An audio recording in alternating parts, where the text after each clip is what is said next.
প্রত্যেকটা মেয়েই সারপ্রাইজ পেতে বেশি খুশি হয়। তো নমস্কার সবাইকে, আশা করি সবাই ভালো আছেন। সেদিন সকালবেলা প্রচুর বৃষ্টি হচ্ছিল, আর সেদিনই আমার বিয়ের 2 মাস পূর্ণ হয়েছে। তো সকালবেলা মা করে দিয়েছিল ডিম টোস্ট। এই ডিম টোস্টটা আমার খেতে অনেক ভালো লাগে, ছোটবেলা থেকে এটা খুবই পছন্দ।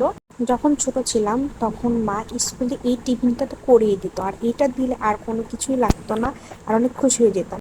এরপর দুপুরবেলার জন্য খেতে বসে পড়েছে। সেদিন বাসায় নিরামিষ রান্না করেছিল, প্রথমে বড়া দিয়ে খেয়ে নিলাম। এরপর যে খেয়েছিলাম বটবটি ভাজা। বটবটি ভাজা কিন্তু আমার খুবই পছন্দ।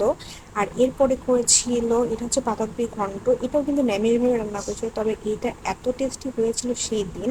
আর সব শিখেছিলাম বড়ার ঝোল। আর সেই দিন সারাদিন বৃষ্টি হয়েছিল, মানে বাইরে যেতেও পারতেছিলাম না। সেদিন মাকে বলছিলাম যে একটু খিচুড়ি হলে ভালো হয়। তো বিকেলবেলা আমার কোনোভাবে আর ভালোই লাগতেছিল না, আর প্রচন্ড কিছু খেতে ইচ্ছা করতেছিল।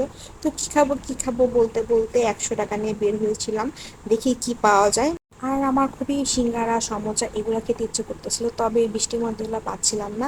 তো চানাচুর নিয়ে বাসায় এসে মুড়ি খেয়েছি। আর সন্ধ্যাবেলায় আমার বর আমাকে সারপ্রাইজ দেওয়ার জন্য সে বাসায় চলে এসেছিল বৃষ্টির মধ্যে। তারপর 2 মাসের সেলিব্রেশন করলাম আমরা সবাইকে নিয়ে। তো আমাদের সবাই আশীর্বাদ করবেন যাতে আমরা সারা জীবন এইভাবে হাসি খুশি থাকতে পারি। আজকের ভিডিওটি এই পর্যন্তই। ভিডিওটি ভালো লাগলে আমার লাইক ফলো করবেন। ধন্যবাদ সবাইকে।